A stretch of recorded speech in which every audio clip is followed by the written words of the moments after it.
Bueno, muy buenas tardes. El día de hoy estaremos revisando un poco de material introductorio para lo que va a ser esta unidad del curso, que es el uso e implementación de aplicaciones SPA utilizando AngularJS. Entonces, básicamente la estructura del curso va a ser que primero vamos a revisar algunos conceptos básicos, posteriormente iremos revisando módulo a módulo cuáles son las características que todo desarrollador debería de utilizar al momento de implementar una aplicación utilizando JavaScript.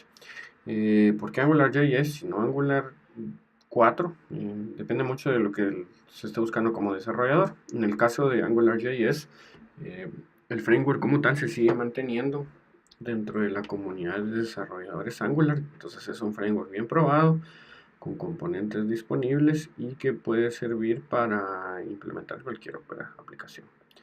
Entonces, si nosotros vamos a un poco de pruebas de concepto, el diagrama que tenemos acá en este slide representa una comunicación bien particular, que es el protocolo HTTP 1.1.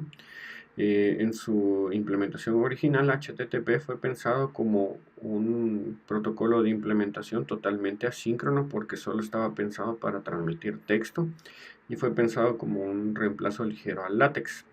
Cuando Tim Berners-Lee lo inventó en el CERN, él no pensaba que HTTP se iba a convertir en la nueva forma de entregar aplicaciones. Él simplemente quería implementar un protocolo que permitiera escribir fácil contenido textual y que en determinado momento permitiera fácilmente compartir este contenido textual y utiliza tags bastante similares a los que se tenían en LaTeX. Entonces, el protocolo HTTP funcionaba más o menos de la siguiente forma. Acá lo que yo tengo es un diagrama de uno de mis sitios web favoritos, que es XKCD. Y cuando yo consulto XKCD funciona más o menos así. Mi navegador hace una petición hacia el servidor y le dice, hey, can I see today's comic? O puedo ver el cómic del día de hoy. Y de una u otra forma el servidor de XKCD prepara el HTML, lo cual puede llevar un tiempo variable t. Y podría ser que este HTML sea un HTML estático previamente preparado o un HTML dinámico en algunos de los lenguajes ya bastante conocidos, entiéndase PHP, Java, C Sharp y alguna de sus plataformas de desarrollo web. Cuando la página está lista, entonces aquí es que se entrega hacia el browser nuevamente. Se le dice sure dude o sí tipo, sí amigo, aquí está la página HTML. Entonces, la mayoría de implementaciones de páginas web que nosotros conocemos hasta el día de hoy funcionan de esta forma, donde nosotros ejecutamos un request. El request genera como consecuencia un HTML que se entrega a través de una respuesta. Y las tecnologías tradicionales para realizar esto, como había mencionado anteriormente, suelen ser lenguajes como PHP o plataformas específicas basadas en lenguajes que originalmente no fueron pensados para web, como en el caso de JSP y ASP. Y dentro del mundo Java tenemos una diversidad de opciones como los JCPs o los servlets, que serían la unidad más básica, y frameworks más populares como en el caso de Struts, que fue popular al inicio de los años 2000, o frameworks más actuales como JDBC y Spring MVC. Entonces nótese que en las implementaciones originales el HTML era renderizado a través del servidor web y todo se renderizaba en el servidor. El cliente únicamente recibía la página ya lista. Entonces, una vez que el cliente recibe esta página ya lista, eh, una de las características de la web tradicional como nosotros la conocimos en los años 90 es que los servidores siempre tienen problemas para escalar. ¿A qué me refiero con esto? Dependiendo de la cantidad de usuarios que nosotros tengamos, así va a ser la cantidad de páginas o de requests, propiamente dicho, que el servidor tiene que atender. Y si a estos agregamos tecnologías como mantenimiento de sesión en servidor, manipulación del árbol DOM desde servidor, tenemos que nos enfrentamos a un problema de magnitud y complejidad, por lo menos o lineal, y podría ser incluso hasta ON, dependiendo qué tanto trabajo tenga que hacer el servidor. Entonces, al momento que necesitamos escalar las aplicaciones, resulta que nuestro servidor administra una sesión por cada usuario y esta administración de sesión conlleva un peso que no permite que mi aplicación se ejecute de forma rápida y flexible. Por lo que las escalabilidad tradicionales, a ir agregando más instancias, tratar de compartir sesiones y dependiendo de la cantidad de usuarios esto puede ser suficiente. De hecho es el primer análisis que uno debería de realizar al decidir si debe utilizar aplicaciones SPA o no.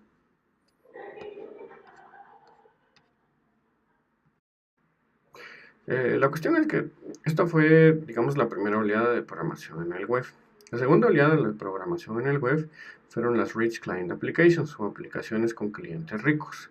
En una Rich Client Application, siendo Flash el ejemplo más popular, nosotros descargábamos completamente una aplicación. Y en Flash, por ejemplo, no era extraño que nosotros descargáramos un archivo SWF entero, el cual estaba programado íntegramente en JavaScript. Y este JavaScript podía pedir cualquier tipo de información hacia el servidor una vez se tuviera la información lista.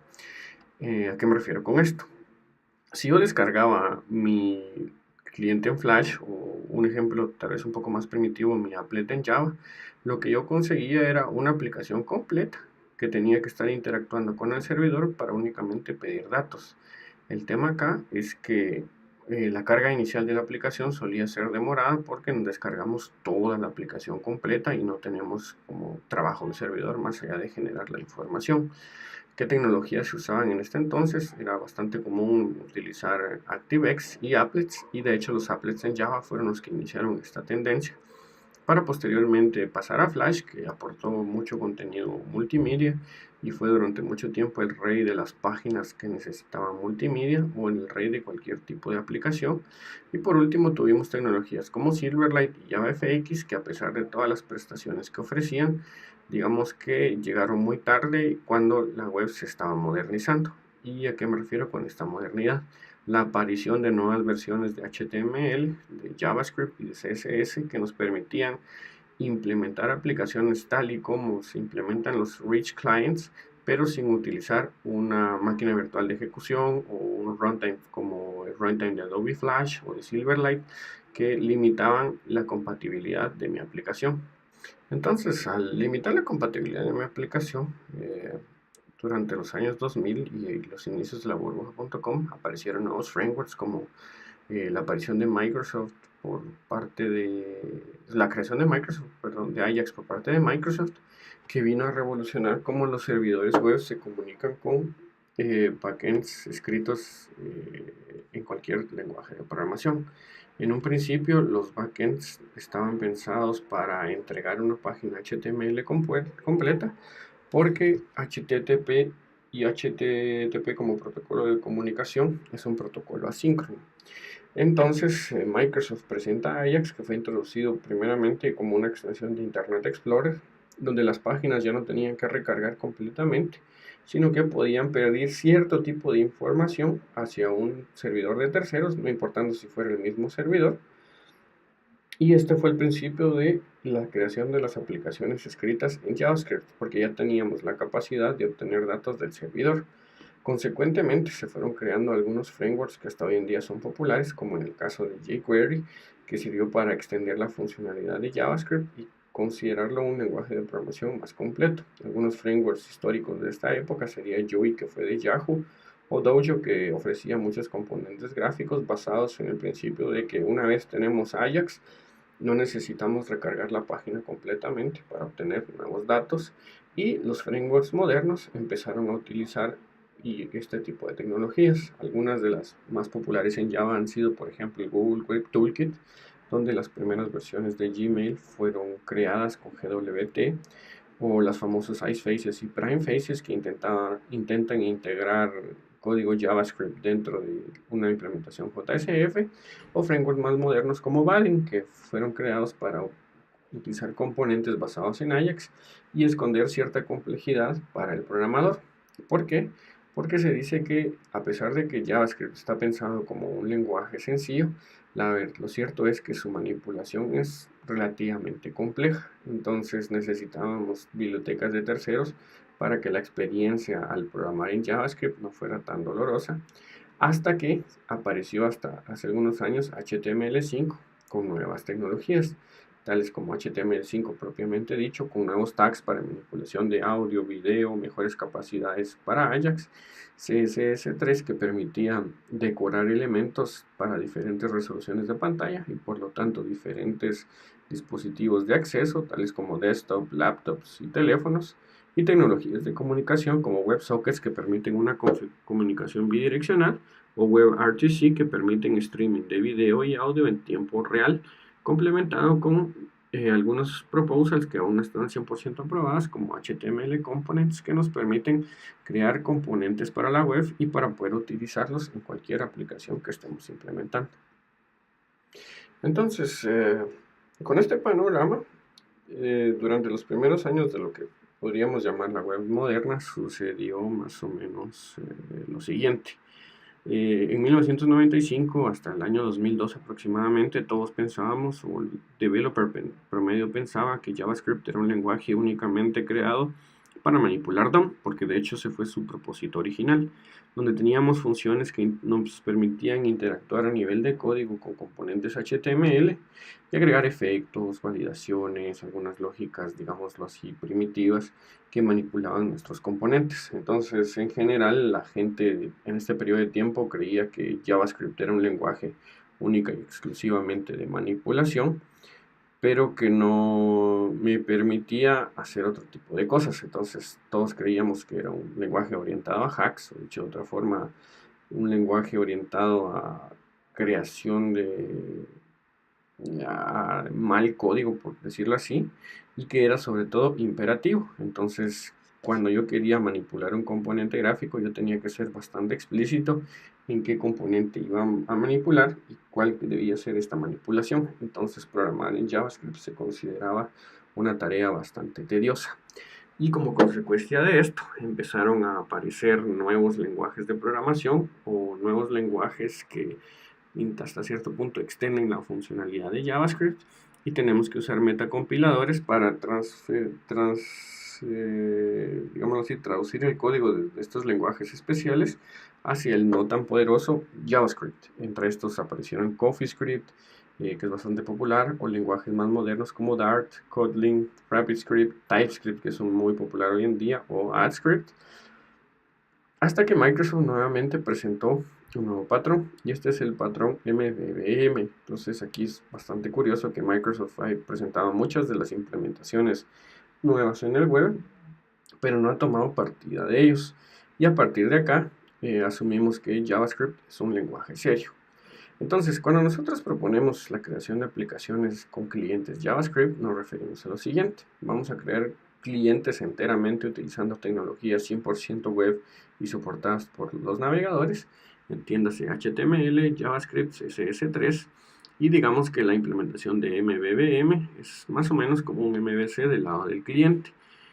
Todo su consumo de datos generalmente se basa en un protocolo neutro y en un lenguaje de datos neutro, generalmente basado en JSON o XML, y para comunicarnos y obtener los datos que la aplicación utilizaría, utilizamos dos caminos: un camino REST que trabaja con Request Response de HTTP, y WebSockets que permite una comunicación en dos vías a partir de un canal de comunicación full duplex.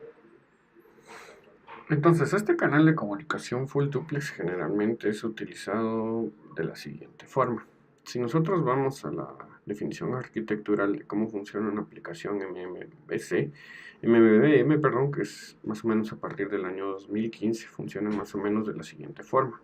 Por un lado, vamos a escribir un cliente en tecnologías neutras y que cualquier navegador va a soportar, o vamos a escribir en tecnologías que al final de cuentas nos den como resultado una combinación entre vistas implementadas con lenguajes de marcaje como HTML y CSS, y toda la lógica de manipulación del modelo la realizaremos a través de una implementación de aplicaciones JavaScript, la cual manipulará directamente un modelo que es obtenido a través de una comunicación con un servidor web.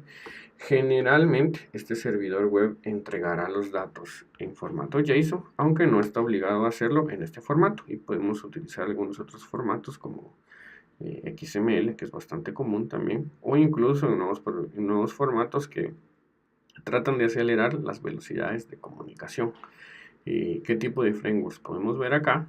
Podemos ver una diversidad de frameworks. Por ejemplo, no es incomún crear backends en Node y que el framework donde creamos nuestra aplicación sea, por ejemplo, Ember. Esta es una implementación que fue bastante común al inicio de esta década. O, por ejemplo, un framework popular también fue creado como Knockout.js, donde la aplicación se hacía enteramente en Knockout.js y podía consumir datos, por ejemplo, en un backend en .NET, o la que vamos a estar revisando durante las próximas clases, donde podemos implementar una aplicación en AngularJS, la cual va a obtener datos de comunicación de un backend en Java Enterprise. El tema acá es que todas estas combinaciones son posibles porque el cliente, que es la aplicación que el usuario ve, y el backend, que es la aplicación que está ejecutándose en algún lugar remoto, están escritas en diferentes lenguajes de programación, y para el browser es irrelevante cuál es el lenguaje de la aplicación formal, porque nosotros tenemos una clara separación entre las responsabilidades. El cliente es únicamente un consumidor de datos, sea cuales sean los datos que entrega al servidor. Y en el caso de Angular, es un framework bastante popular que, a pesar de que su aparición es relativamente reciente, menos de 10 años, logró colocarse en el mindshare de los desarrolladores. ¿Por qué? Porque ponía orden a la implementación de la aplicación. Esto se debe a varios factores. Primero, AngularJS fue creado por desarrolladores Java, entonces muchos conceptos que los desarrolladores Java ya saben utilizar fueron implementados en cierta forma dentro de las aplicaciones en Angular, tales como inyección de dependencias, data binding desde propiedades, lo que significa que una vez que se altera el modelo, se altera la vista, y la vista es capaz de alterar el modelo sin que el programador tenga que implementar la lógica real y imperativa de esta manipulación, o algunos otros componentes como directivas, layouts parciales que son comunes en JSFs, y digámoslo así, que sirve para crear single page interfaces, o es parte de una single page application. Y entre algunas cosas que pues permite, es que nos permite escribir una aplicación totalmente pura en JavaScript, y nos permite utilizar este framework para que, si en combinación con otros frameworks como Cordova, seríamos capaces de crear aplicaciones y clientes híbridos enteramente en HTML y consumiendo datos desde un backend en Java o en .NET o en cualquier otro de estos lenguajes de programación. Entonces, en nuestro caso y en lo que va a ser el resto del curso, nosotros elegimos un stack en particular para la implementación de la aplicación. Esto ha dado algunas decisiones técnicas, como porque, por ejemplo, que el equipo de trabajo ya tiene bastante experiencia programando en Java Enterprise, y de hecho vamos a tratar de aprovechar esa expertise de trabajo para crear nuestra aplicación. Entonces nuestra aplicación se va a ver más o menos de la siguiente forma. Vamos a reemplazar lo que ustedes ya tienen en un cliente servidor y lo vamos a implementar utilizando una tecnología bastante probada, que en este caso es Java Enterprise Edition. ¿Por qué Java Enterprise Edition? Pues resulta que una de las novedades de Java Enterprise Edition es que fue pensado y preparado para la creación de aplicaciones HTML5. Entonces, Enterprise Edition 7 no es algo nuevo, de hecho es relativamente viejo, pero entre sus novedades, o lo que lo volvió a hacer popular, es que nos ofrece una forma fácil y rápida de crear APIs o puntos de comunicación en REST para utilizar en nuestras aplicaciones. Y adicionalmente a eso, ofrece soporte para comunicación de 2 vías vía WebSocket, e incluye una API para JSON para que nosotros seamos capaces de pasar objetos en Java hacia objetos en JSON, los cuales serán transmitidos y consumidos por nuestras aplicaciones. Y también permite implementar aplicaciones en estilo de arquitecturas orientadas a servicios o SOA, o podría incluso permitir crear una aplicación utilizando microservicios. Entonces, hasta este momento ustedes están familiarizados con la creación de aplicaciones en el método tradicional, y vamos a tratar de aprovechar cada una de sus habilidades en cada uno de los frameworks que han ido revisando con el tiempo y han puesto en producción, para que podamos llegar a una mejor solución al momento de crear nuevas aplicaciones o migrar las aplicaciones que en este momento se encuentren en ejecución. Nada evita que de Java Enterprise cada uno de ustedes pues tome lo que considere mejor, lo que considere conveniente y lo que se considere necesario para el proyecto. Entonces vamos a revisar un poco Java Enterprise. En el caso de Java Enterprise, el Java Enterprise se ve más o menos así. Recordemos que Java Enterprise no es un framework como tal, o podríamos decir que sí es un framework como tal, pero más bien es una colección de implementaciones estándar. Entonces, como funciona Java Enterprise es más o menos de la siguiente forma. El JCP, que es el Java Community Process, a través de diversas consultas con comunidades de software, entiéndase Java User Groups independientes, desarrolladores independientes, empresas que tienen cierta influencia dentro del mundo Java, definen qué sería útil para un framework que me permita crear aplicaciones enterprise, entre comillas, aplicaciones que se utilizarían en banca, en industria, en telecomunicaciones. Y una vez que establecen cuáles son estos estándares, un grupo de expertos conformado de nuevo por empresas, usuarios, grupos de usuarios, define cuál va a ser el estándar. Actualmente, la última versión estable de Java Enterprise es la versión 8, pero cuando nosotros iniciamos el curso era la versión 7, que incluía lo siguiente. Tenemos, por ejemplo, en la esquina inferior derecha, implementaciones de batch jobs que nos permiten ejecutar tareas que duran demasiado, que duran, por ejemplo, una noche, 2, 3 días seguidos, o separar en servicios nuestra implementación utilizando Enterprise Java Beans, conectarnos a servicios externos con JSA. Y por ejemplo, en la esquina de inferior izquierda tenemos el tradicional Java Persistence API, que nos permite acceder a bases de datos relacionales, bases de datos basadas en archivos, bases de datos no SQL, y toda esta arquitectura la podemos definir a través de CDI, que es inyección de dependencias y contexto, en la cual obviamente pueden existir extensiones, y podemos crear medidores lógicos de la implementación a través de interceptores. Podemos crear lógica reactiva que reaccione al momento de llamar únicamente a un endpoint en Java, y generalmente todo esto se utiliza a través de servlets. ¿Cómo se utiliza a través de servlets? Existen frameworks bastante precisos que, dependiendo de la aplicación que nosotros vayamos a implementar, nos van a permitir A, crear páginas web, como en el caso de los web fragments; B, crear páginas web inteligentes, como en el caso del JSP; o más avanzadas como JSF o Expression Language, que hacen una analogía al proceso de creación de aplicaciones en el escritorio. O si nosotros vamos a interconectar nuestra lógica de servicios creada en las capas inferiores, podemos publicar servicios en JAX-RS, que sería en el caso de REST, o JAX-WS, que es donde publican servicios basados en SOAP. Y como novedades es que también nos permiten publicar esta información utilizando un procesador JSON, que fue JSON 1.0, o publicarlo en tiempo real con WebSockets, y todos estos procesos pueden estar validados utilizando Beam Validation. Entonces, en cada una de las etapas de comunicación podemos validar que la información sea correcta y que no sea corrupta de acuerdo a ciertas reglas de negocio. Y estas reglas de negocio pueden ser insertadas en alguna aplicación. Entonces, si se piensa detenidamente en el uso de estos frameworks, debe de existir una motivación para utilizarlos. La ventaja es que existen N cantidad de bibliotecas en JavaScript, entonces vamos a tener código que está bastante listo y que podemos encontrar en internet, generalmente utilizando licencias open source. Independencia de backend, lo que significa que podemos aprovechar las habilidades de nuestros mejores programadores, donde los programadores que tienen habilidades en diseño de interfaces, experiencia de usuario, puedan crear una buena aplicación. La escalabilidad, porque generalmente estas arquitecturas exigen que no se utilice estado, por lo tanto es más fácil escalar horizontalmente, ya sea colocando bastantes copias.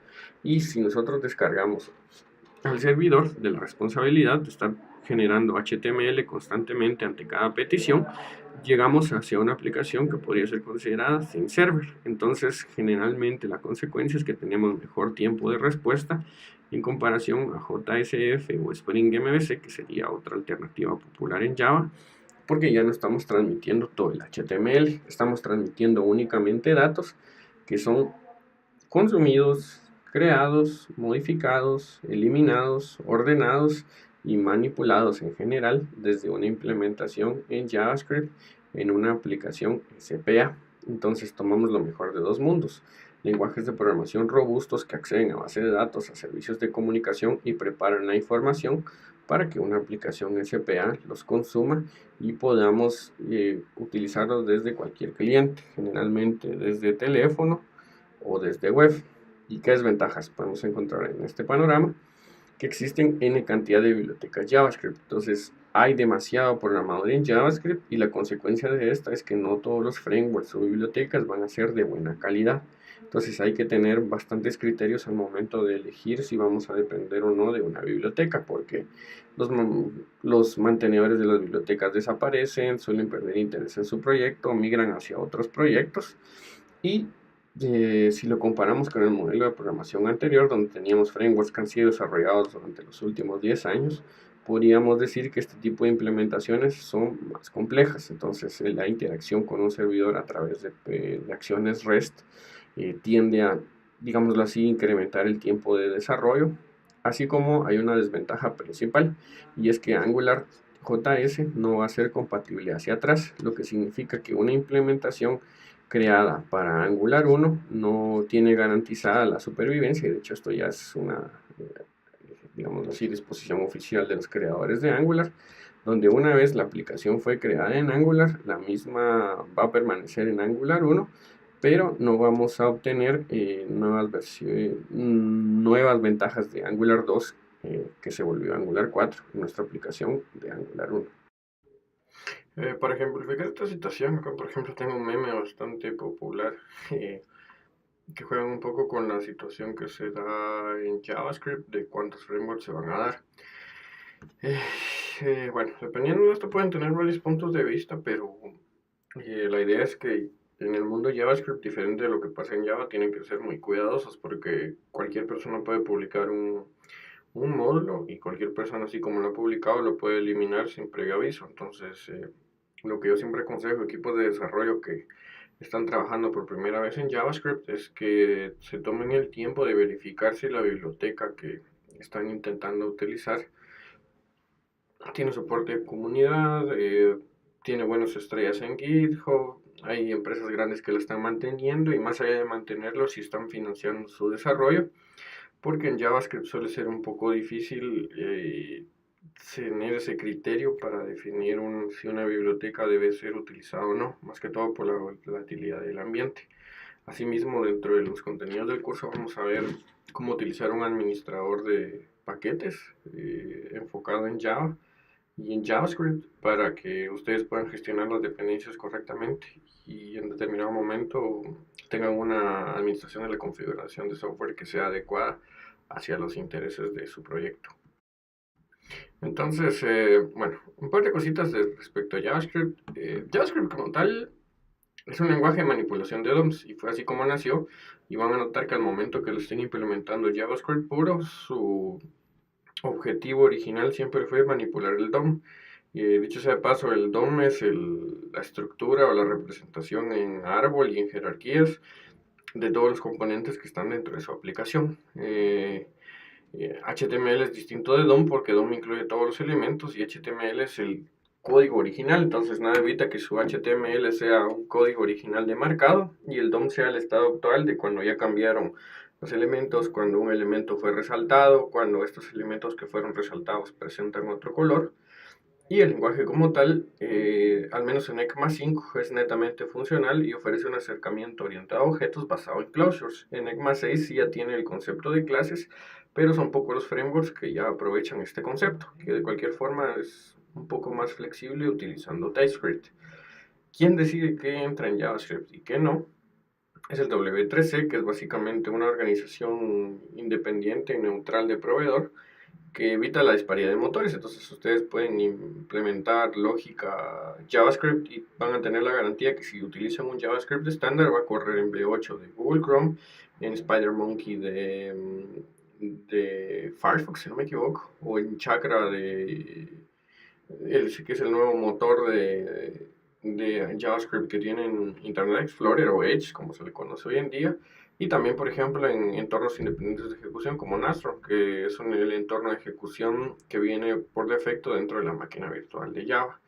Node.js, por ejemplo, es otro entorno basado en V8 y una vez ustedes respetan el estándar de ECMA, deberían de tener la capacidad de que su aplicación se ejecute sin problemas sobre este motor. En esta línea lo que yo recomiendo es que utilicen, o sea, además de aprender un framework, una de las cosas que una vez se evita como programador es aprender el lenguaje de programación como tal.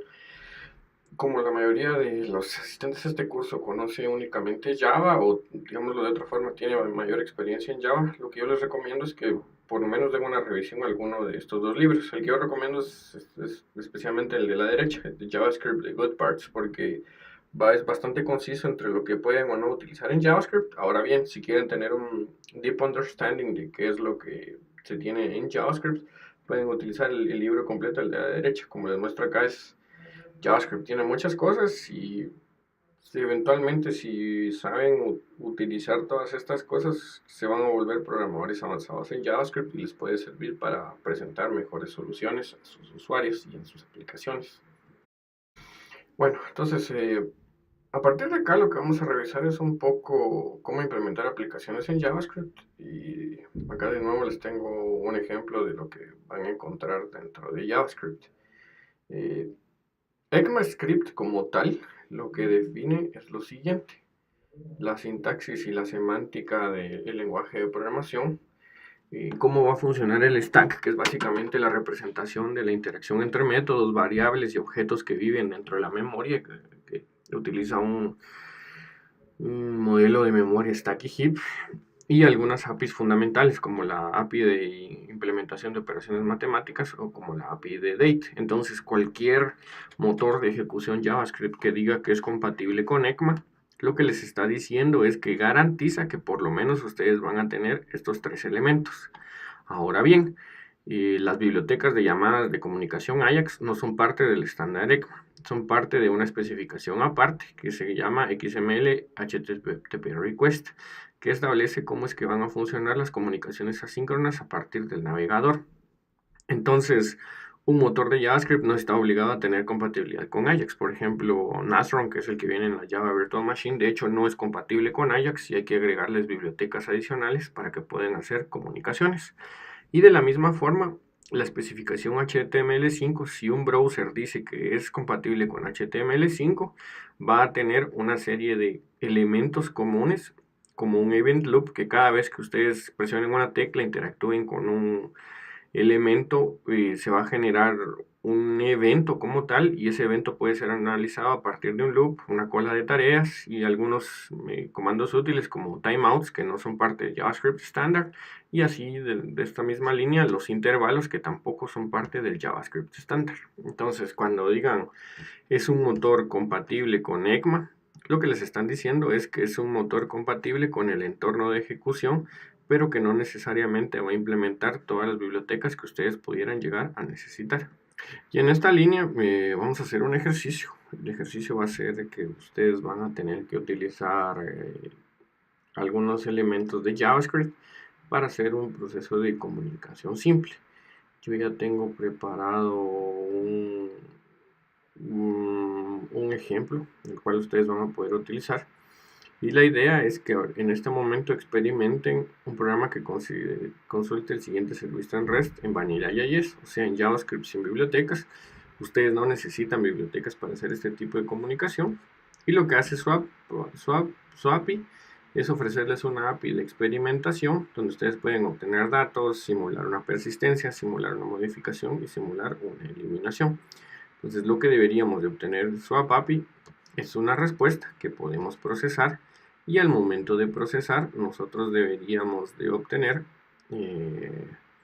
una respuesta. Entonces acá vamos a cargar Bitbucket para mostrarles dónde van a encontrar este código de ejemplo. Vamos a abrir una nueva carpeta para clonar el código. Entonces de aquí en adelante este va a ser el repositorio sobre el cual vamos a trabajar.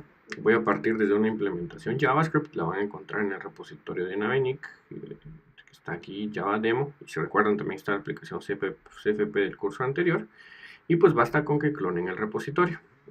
Como están detrás de un proxy, ustedes van a tener que hacer las configuraciones necesarias para la configuración de este proxy. Lo que yo estoy haciendo aquí, por ejemplo, es establecer mi proxy a nivel global. Este proxy global, pues, aquí con establecer la variable HTTPS proxy, yo estoy haciendo que mi shell de Git, que es una shell Unix ejecutándose sobre un entorno Cygwin, pueda comunicarse a través del proxy web. Bueno, vamos a exportar los datos. Yo sé que el proxy está en 8080 por las configuraciones y posteriormente clonamos el repositorio. En este momento el repositorio es bastante pequeño. Vamos a ver, en este momento tenemos una rama branch y vamos a hacer checkout. No, perdón, aquí ya tenemos el proyecto hecho en Maven y para abrirlo voy a utilizar NetBeans. Este proyecto, particularmente hasta el momento que no hemos utilizado Java, pueden utilizar cualquier IDE, incluso ni siquiera necesita ser un IDE en Java, puede ser un IDE como Visual Studio Code, un editor avanzado como Atom. Ustedes son los que toman la decisión, porque la implementación de HTML no debe de tener ningún problema. Acá, por ejemplo, estoy abriendo el proyecto. Yo preparé un proyecto ya listo para Maven y que en algún momento ustedes van a poder desplegar en un application server. Posteriormente, pues ya busco el proyecto. Yo sé que está en código, Java demo, y si lo importan, ya lo van a poder trabajar en NetBeans.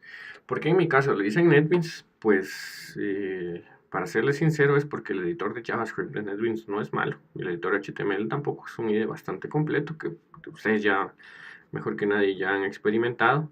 Entonces, pues debería funcionarles sin inconvenientes. Vamos a ver, estamos ya abriendo el HTML. Entonces, esta API lo que hace en este momento es invocar un endpoint que les debería demostrar un código de Star Wars. En este caso, por ejemplo, consulté al personaje y obtuve que el personaje era C-3PO. Entonces, parte de su ejercicio es que ustedes implementen el API de esta forma. Bueno, entonces para probar este ejemplo voy a utilizar Firefox Developer, que tiene un debugger interesante y entre otras cosas pues tiene siempre características beta de Firefox. Y lo que estoy haciendo en este momento es cargar nuevamente la aplicación. Ojo que no les he mostrado ninguno de los códigos porque el objetivo es que ustedes la implementen. Cuando yo presiono el botón invocar, noten que hay un delay, y este delay es porque me estoy comunicando a un servidor de terceros en el cual obtengo una respuesta. Manipulo el DOM HTML para que el contenido de la página cambie, y al obtenerla también imprimo en consola cuál fue el resultado de esta petición. Entonces todo esto está siendo realizado de forma dinámica y se está siendo realizado en Ajax. ¿Por qué? Porque no necesité recargar todo el sitio y presionar el F5 de mi navegador para obtener la nueva información, y específicamente la información que corresponde al API de Star Wars. Entonces, en esencia, todas las single page application hacen esto mismo. Se comunican hacia un backend que puede entregar datos en un formato específico. El más común es JSON porque los navegadores soportan JSON. Entonces, al tener una representación en JSON, el navegador es capaz de realizar un parsing, por decirlo así, para transformar los datos, y estos datos pueden ser trabajados como si se tratase de un objeto en Java. Entonces, lo que necesito que se hagan en este momento como parte del curso es que, sin yo decirles cómo, ustedes vayan, busquen las APIs y experimenten y traten de implementar este ejercicio. Nuevamente les mostré ya cuál era la URL sobre la cual tienen que trabajar, y en el repositorio lo van a encontrar ya compuesto, pero quisiera que antes que todo ustedes intenten implementar este ejercicio porque les va a dar muchos conceptos que van a necesitar más adelante al momento de implementar estas aplicaciones. Ahora bien, si yo analizo, por ejemplo, la comunicación como tal, notemos que la primera vez cuando yo cargo la página, carga un jQuery como implementación, y posteriormente al invocar y de forma no síncrona sino asíncrona se lanza una petición de tipo XHR donde se realiza la invocación a la API. Entonces les voy a dar unos minutos para que, basados en esta API, implementen en su cliente y luego ya observamos la solución. Bueno, en la solución que está implementada y que van a encontrar dentro del repositorio, este era su ejercicio. Y lo que les voy a mostrar es una implementación y vamos a discutir algunas reglas al momento que están programando en JavaScript y en HTML principalmente. Lo que yo les voy a mostrar acá está basado enteramente en el repositorio, y en el momento que ustedes lo necesiten, pues pueden clonar e ir atrás del historial. De nuevo hago hincapié en que aquí vamos a tener toda la aplicación, entonces ustedes la pueden trabajar a discreción. Y pues esto, solo déjenme ajustar algo por acá. Con esto deberíamos de trabajar este día. Ok. Entonces, la implementación que voy a encontrar en el repositorio en este momento carga jQuery, pero en realidad no necesitábamos jQuery, la vamos a necesitar en una implementación posterior. Entonces, lo primero que voy a hacer es que del index.html voy a modificar un poco la página para que únicamente cargue el script denominado main.js. Entonces, en esencia, cuando ustedes tengan uno o varios scripts, estos scripts van a ir cargando en orden dependiendo cuál fue el orden que utilizaron para incluirlos. Entonces yo quito jQuery y podríamos esperar que el único script, y por lo tanto el primer script que va a cargar, es main.js, que es el que tiene la lógica de comunicación con el backend de Star Wars. Si ustedes tuvieran 2, 3, 4 o 5 scripts, los que ustedes necesiten, dependiendo del orden en el que ustedes lo coloquen en el texto, así es como van a cargar. Una regla que también tienen que tener muy clara y que vamos a demostrar en unos momentos es que si ustedes colocan instrucciones directas sobre el script de una vez se va a ejecutar al momento que esté cargando. Entonces no es que carguen todos los scripts. Script por script va cargando y las instrucciones que se van ejecutando ahí se van a ir reflejando inmediatamente. Por eso es que la mayoría de los scripts deja su lógica dentro de funciones para que la función esté definida, pero la podamos ejecutar en un tiempo diferente del cual estábamos utilizando para cargar la aplicación. Entonces, bueno, pues por mi parte sería eso. Vamos a ver main.js. Y lo que yo tengo acá en main.js es una función denominada loadWords. Como ustedes podrían haber observado en las APIs que estuvieron investigando, para nosotros realizar una llamada HTTP con Ajax, tenemos una opción de utilizar una XML HTTP request, porque XML era el formato que se utilizaba en ese entonces, pero no están obligados a que la respuesta sea XML. Y si lo que analizamos detenidamente esta función, lo primero que hago es definir la existencia de un request. Y este request tengo que parametrizarlo porque el mismo funciona en formato asíncrono. ¿A qué me refiero con esto?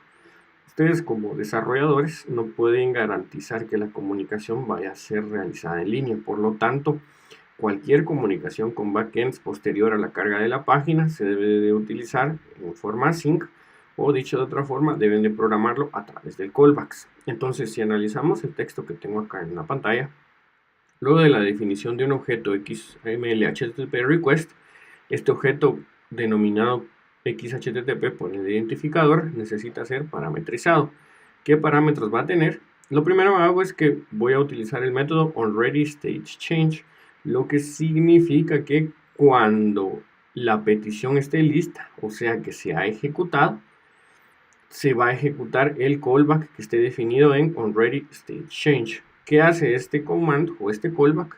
Evalúa si el status HTTP, si el código HTTP es 200, lo que significa que la consulta fue un éxito, y si es 200 y la petición ya ha sido lista y si ha sido terminada, vamos a primero imprimir en la terminal cuál es el resultado, y segundo, manipular el documento. Adicionalmente a esto, voy a agregar una instrucción, que dice hola amigos del MP, para demostrar mi punto, que al momento que yo recargue este script, este texto, como estoy utilizando una instrucción directa fuera de una función, se debería ejecutar sin intervención del usuario. Entonces el script carga, se define la función loadWords, que ya tiene su callback, que ya tiene un open, que es la que me dice exactamente cuál va a ser el API a la cual voy a llamar, y dispara la consulta por medio de send. Entonces, pues verifico acá, tengo únicamente el include main.js, y dentro del botón yo tengo programado el evento onClick para que llame a la función loadWords. Entonces vamos a recargar acá. Ok, parece que hay un problema al recargar. Vamos a probar algo diferente. Veamos. Ok, vamos a recargar todo el navegador. Bueno, ahora sí la página está limpia.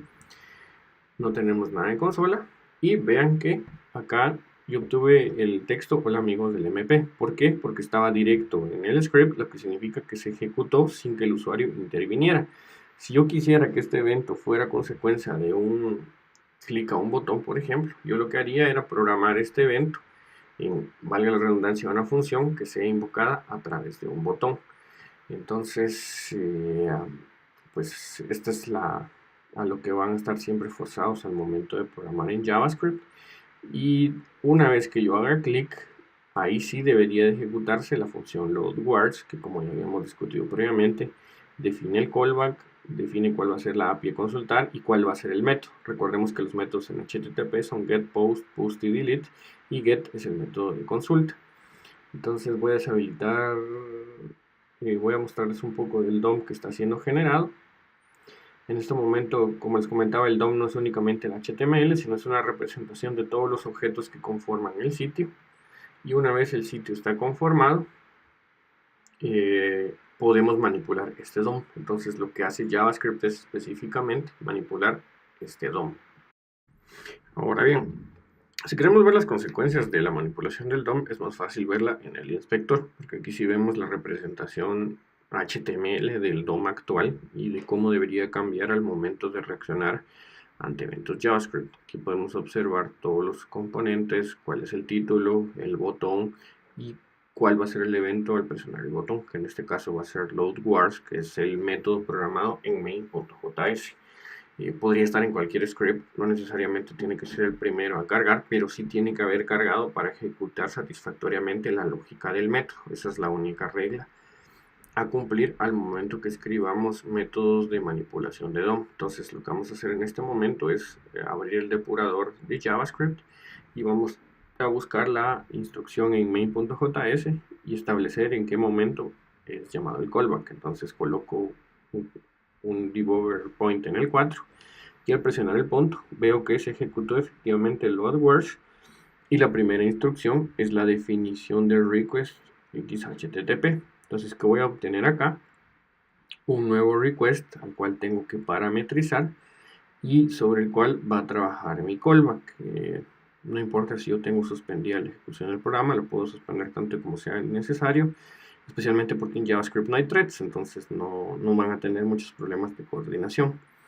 Posteriormente, pues voy a avanzar la ejecución del programa y noten que aquí estoy definiendo y me salté ese montón de líneas porque el callback está definido pero no se ha ejecutado hasta que yo realizo la petición. Entonces una vez disparo el callback en este momento fue bastante rápido y vemos que el DOM cambió y ahora el DOM tiene los resultados de la consulta XHTTP. Entonces literalmente yo desde JavaScript manipulé un DOM ya existente y sin recargar toda la página yo manipulé un elemento para que reflejara la información que he consultado. Entonces una vez que se consultaba la información vino, regresó al browser como tal y la instrucción de mi callback manipula el DOM para A, mostrar el resultado y B, además de manipular el DOM, como ya vieron en la ejecución anterior, pues yo imprimí directo en la terminal cuál era el resultado de la API. Entonces, bueno, aquí tengo el proceso de carga de mi script. ¿En qué momento se manipula el DOM? Si observan la línea número 8, obtengo una referencia al documento como tal y dentro del documento busco un elemento por su identificador ID, getElementById, y su identificador es result. Entonces en el HTML debe de haber un tag equivalente cuyo ID sea result. De hecho existe un tag P donde está configurado este result como el destino de la manipulación de mi DOM. Entonces, una vez pues ya sabemos cómo trabaja esta implementación, les voy a mostrar por qué la gente utiliza jQuery. Dentro de la implementación en jQuery solemos decir que es una biblioteca que tiene todo lo que JavaScript debería de tener en un principio. Si comparamos los dos códigos, la implementación en jQuery es muchísimo más trivial. En el sentido que, pues, si ustedes comparan la implementación de jQuery son únicamente 8 líneas, mientras la implementación en HTTP pues lleva toda una ceremonia, en HTTP, perdón, en ECMA, lleva toda una ceremonia para crear un request HTTP. Y al final hacen lo mismo, solo que jQuery está programado, digámoslo así, de una forma más inteligente. Eventualmente ECMA pues ha integrado muchas propuestas que tuvo jQuery, pero una de las que no sé por qué no ha integrado es una petición Ajax sencilla. Si vemos en la implementación rootwars de jQuery, tenemos exactamente el mismo código de una petición Ajax, pero de una vez parametrizamos cuál va a ser la URL de la petición y qué va a pasar en caso si la petición es exitosa mediante el segundo parámetro, que es success, una función de lo que pasa cuando el resultado está bien. Y al igual que lo que yo hice fue mostrar primero en la terminal el resultado y seguidamente buscar ahora sí con una función jQuery cuál es el elemento que hay que manipular el DOM, y el texto que esté encerrado dentro de los tags va a ser cambiado por el texto que se recibió de la API. En esencia estamos frente a las dos implementaciones y lo que vamos a probar en este momento es que la implementación en jQuery funcione. La única desventaja es que dentro de nuestro index HTML debemos incluir, además de mi script, que en este caso es mainQuery.js, también la biblioteca de jQuery, que son un par de kilobits que, dependiendo cuál sea su aplicación, pueden ser bastante despreciables o no.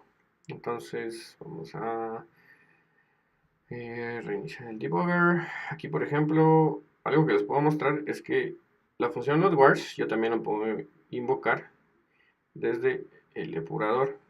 Entonces, en esencia, ok, aquí escribí mal la función. Sí, es que estaba en ejecución. Ok, suspendemos el depurador. Y si se dan cuenta, yo volví a hacer una llamada. Y entonces, este es un problema con JavaScript y por eso es que debemos de cuidar mucho también cuál es el alcance de nuestras funciones en JavaScript. Ya sé que si el mismo va a ser global, como en este caso, yo lo puedo invocar desde cualquier punto del navegador y de hecho es la mayor vulnerabilidad aprovechada por los ataques de cross-site scripting. Funciones en alcance global que pueden ser invocadas mediante una terminal de ejecución de JavaScript como lo que estoy haciendo en este momento. Entonces, cada vez que yo llame la función, esta función va hacia el backend, busca los datos, lo muestra en la consola y en este momento no vemos nada reflejado en el XHTML porque básicamente está estableciendo los mismos datos. Entonces es como redundante lo que vemos en la manipulación del DOM. Pero la consola refleja que cada vez que yo ejecuto la función sin hacer clic en el botón, los datos se ven ahí y han sido cargados en directo desde la API en REST. Ok, entonces, bueno, una vez que discutimos la implementación, vale la pena también probar nuestra función en un motor JavaScript diferente. Para esto voy a utilizar JJS, que es el motor JavaScript que viene dentro de la máquina virtual de Java, que es Nastro. Entonces, cualquier versión de Java a partir de Java 1.7 va a incluir un intérprete de JavaScript. Recordemos que, sin embargo, este intérprete de JavaScript no realiza funciones de tipo Ajax. Entonces voy a ejecutar un script diferente en Nastro. Les voy a mostrar el código en este momento. Ustedes ven NASDemo, es una función que únicamente hace un print que dice hola desde JavaScript y posteriormente el script, además de definir la función, la invoca en la línea número 5. Entonces yo esperaría que si yo coloco este JavaScript dentro de un navegador web, yo ejecute una función print, pero en este momento no voy a depender del navegador web, sino únicamente del entorno de ejecución Nastro para que veamos el resultado. Entonces una vez que veamos el resultado, pues se va a comprobar que JavaScript efectivamente puede ejecutarse en un navegador. Aquí estoy dentro de JJS. Entonces, en lugar de ejecutar mi instrucción directa, lo que voy a hacer en este momento es parametrizar JJS para que ejecute un script. Solo necesito confirmar algo por acá. Vamos a ver. Ok, salimos de la terminal y ejecutamos. Vamos a buscar el script, documentos, código, Java demo, ok. Entramos al repositorio CRC, main, web app, y aquí tenemos NASDEM. Ok, entonces si yo limpio con un CLS y ejecuto el script NASDemo con JJS, que es Nasro, vemos que el resultado es un hola mundo desde JavaScript. Entonces técnicamente podríamos ejecutar JavaScript sin necesidad de un browser, que es lo que de hecho hace Node.js. Por supuesto, Node.js es más avanzado que Nastro, porque ya además de tener el ECMA base, tiene un montón de bibliotecas que fueron incluidas dentro de Google Chrome, y por eso se ha hecho tan popular en estos últimos años. Yo la verdad no soy muy fanático de JavaScript, si lo quieren ver así, porque no me interesa mucho el lenguaje. Ok, bueno, ejercicio 3. Ahora sí, una vez que vimos cómo funciona Nastro, lo que les pido es que realicen pequeños cambios para que su ejercicio, obviamente ya esté implementado en JavaScript, sea el que esté funcionando dentro del navegador. Ok, entonces lo primero que necesitamos hacer es incluir jQuery, y en lugar de cargar main.js, lo que vamos a cargar es la implementación en jQuery. Ese es el único cambio que debían de realizar. ¿Cómo sé cuál es la implementación en jQuery? Tengo un script aparte donde está implementada la lógica en jQuery. Este script es main query, por lo tanto mi include debe de llevar este main query. Noten que cuidé el orden para que JavaScript jQuery cargara primero, y para probar de nuevo la regla de que se ejecuta inmediatamente al recargar el navegador porque está directo el código, vamos a colocar un log hacia terminal.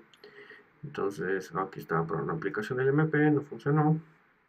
Entonces vamos con el programa en el navegador web. Déjenme ir a Firefox.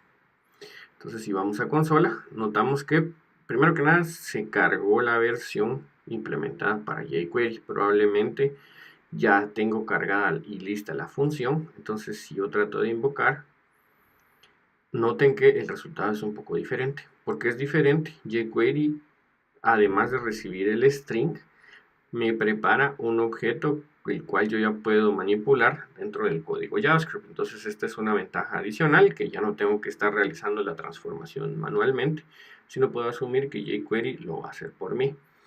Entonces eso es lo único que necesitaban para implementar la versión en jQuery. Así que vamos a revisar un par de puntitos más antes de terminar esta sesión. Ok, entonces, ¿qué bibliotecas son populares? Cuando nosotros empezamos a implementar código en JavaScript y el JavaScript se empezó a popularizar, algunas de las utilidades más demandadas en el mercado y que más gente empezó a utilizar era, por ejemplo, jQuery como tal. jQuery sigue siendo bastante popular y de hecho empezaron a surgir alternativas que claman ser compatibles con el API de jQuery, lo que significa que en teoría tienen las mismas funciones y ofrecen, según los autores, algunas ventajas. Por ejemplo, Septo, lo que ellos pretenden ofrecer es una implementación de jQuery cuyo tamaño sea menor, y ellos afirman que tiene algunas mejoras de velocidad. Es un caso bastante parecido con Umbrella.js, solo que Umbrella.js tiene algunos métodos extra. Sin embargo, cuando las aplicaciones JavaScript empezaron a ser más complejas, el mundo de desarrollo web se dio cuenta de que solo con jQuery no iba a ser suficiente, y con la aparición de MVVM por parte de Microsoft, el patrón de programación, empezaron a aparecer bibliotecas que nos permitían implementar aplicaciones SPA. ¿Cuáles son los frameworks más populares hoy en día? Tenemos el caso de React.js, que fue hecho por Facebook, y generalmente la gente que viene directamente al mundo JavaScript lo prefiere porque trabaja mucho como programación reactiva. En el caso de AngularJS y Angular, que sería su evolución en la versión 4, lo suelen preferir los programadores Java, como les había comentado anteriormente, porque tiene conceptos que nosotros ya conocemos, y hay una nueva biblioteca que está así es 100% comunitaria, que está levantando bastantes ánimos, que es Vue.js. Entonces podríamos esperar que durante por lo menos los próximos 3 años estas bibliotecas se estabilicen, maduren y podamos definir cuál biblioteca usar en qué condiciones. Recordemos que al igual que en Java hay muchas formas de hacer lo mismo. Adicionalmente, algunas bibliotecas que podrían ser importantes sería, por ejemplo, para UI, utilizar jQuery UI, Angular Bootstrap, Angular Material, y tenemos que aprender a utilizar bibliotecas extra. Generalmente dentro de Angular estas bibliotecas extra se utilizan a través de dependencias. Entonces, lado a lado, jQuery se ve así y Angular se ve así. Si notan en la gráfica, jQuery se enfoca en cosas bastante simples: manipular el DOM, y promesas, manipulación de promesas, que es un concepto que vamos a ver más adelante, pruebas unitarias, comunicación entre módulos, animaciones y manipulación de datos en Ajax, comunicación en Ajax y JSONP, que ofrece Angular que jQuery no, integración con APIs RESTful, test de integración, un completo framework para realizar aplicaciones MVVM o MVC si lo quieren ver así, un sistema completo de templating basado en evaluación de expresiones y un two-way data binding. Algunas otras cosas: manejo de dependencias, un framework completo de ruteo para administrar la aplicación dependiendo de la ruta en la cual estoy ubicada, localización para traducir mi aplicación a diversos lenguajes. Y realmente Angular no es tan grande, o sea, si jQuery mide 32 kilobits, Angular mide 38 kilobits, por lo menos Angular Core, lo que me garantiza que la aplicación va a ser realmente ligera. Entonces, bueno, eso tenía para ustedes el día de hoy. La verdad, la sesión del día de hoy fue bastante productiva. Vimos cómo funciona JavaScript, definimos algunas reglas que vamos a discutir más a fondo en la siguiente sesión. ¿Qué cosas podrían ser interesantes para ustedes en este momento? Ya vieron cuál es el poder de jQuery. Lo que sí nunca recomiendo es programar combinando ambos frameworks, excepto que necesitemos algo muy puntual. Yo lo que recomiendo es que una vez escogen Angular, trabajen únicamente con Angular. Si quieren más información respecto al proyecto Angular, la van a encontrar en el sitio oficial. La única precaución que deben de tener es que de momento existen dos Angular. Existe AngularJS, que es el framework, como su nombre lo indica, orientado a JavaScript, y es el que se considera la versión 1.0, igual sigue siendo desarrollado. Y el segundo va a ser Angular JS, porque parte de la migración que se tuvo para el nuevo framework, que fue Angular 4, es que ya no utiliza JavaScript directamente, sino utiliza TypeScript. Entonces acá, por ejemplo, van a encontrar la información en angularjs.org, y de una vez les va a decir si quieren implementar y probar con el nuevo Angular. Hasta este punto no se tiene muy claro cuál va a ser el camino de Google. Probablemente mantenga los dos frameworks en funcionamiento, porque hay muchísima gente que sabe usar Angular y no muchos quieren migrar hacia la nueva versión 4. Y como muchas cosas en JavaScript, pues todo el tiempo dirá cuál va a ser el framework que permanezca, pero probablemente la comunidad, que es tan grande dentro de AngularJS, va a tener la capacidad de mantener el framework en caso de que Google, pues digámoslo así, ya no lo apoye tan fuerte como lo venía haciendo. Entonces, vamos a ver acá Angular como tal. Está cargando mi browser. Y pues bueno, eso tenía para ustedes el día de hoy. Espero que la sesión haya resultado bastante productiva, y pues nos vemos en la siguiente sesión.